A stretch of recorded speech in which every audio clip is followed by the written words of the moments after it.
X-Show sports guru Kevin Hench, and surprise, surprise, surprise, freaky deaky, I'm back in the chair of honor once again after going 4-1.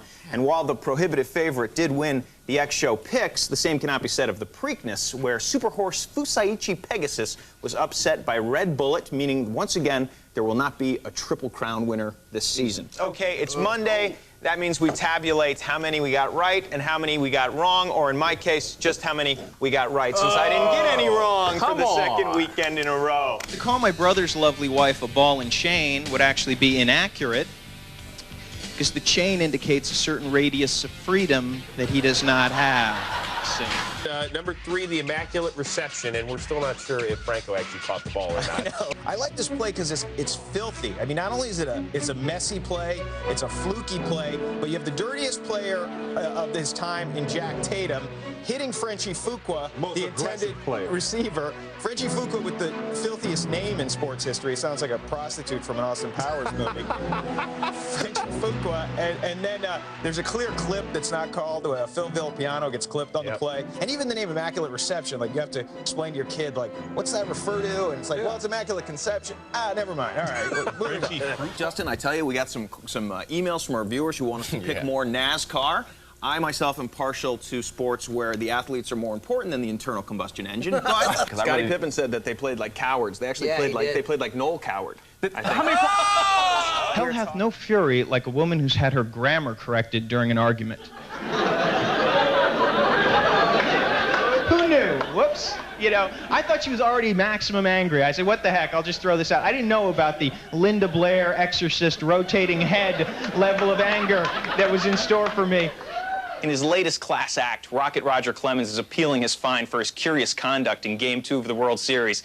Now, as someone who enjoys a good laugh, I'd like to extend a special thanks to Roger, not so much for his bizarre and regrettable behavior, but for his wacky and creative alibis that will keep us giggling all winter. First, he said he wasn't throwing the jagged barrel of the bat at Mike Piazza, but at the on-deck circle where the bat boy was. I wasn't throwing at Mike, I was throwing at the little kid. When that didn't sound too good, he tried, I thought it was the ball. But even as he said it, you could sense the slowly grinding gears of his Cro-Magnon mind churning as he realized he only throws the ball at Piazza when Piazza's in the batter's box. Why didn't Roger just tell the truth and say, I have the instincts of a primate. When the bat came toward me, it was as if another chimp had hurled its feces at me, and I was merely throwing it back. Good luck with the appeal, Rocket.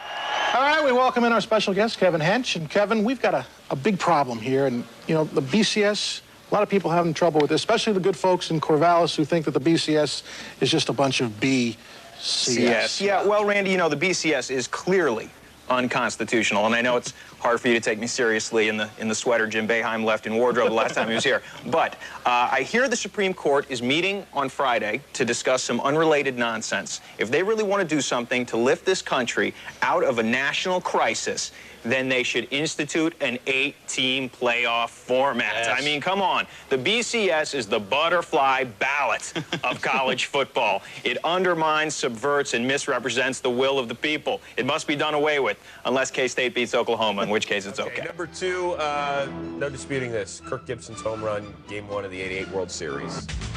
What makes this, I mean, it's obviously unforgettable for all baseball fans, but he had serious injuries to both of his legs. This was his only at-bat in the series. Yep. He had the leg power of Franklin Roosevelt when he swung that bat.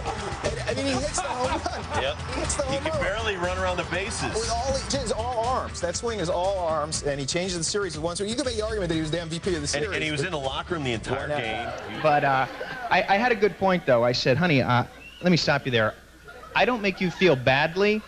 I make you feel bad. If it's inside, you say, I feel bad, okay?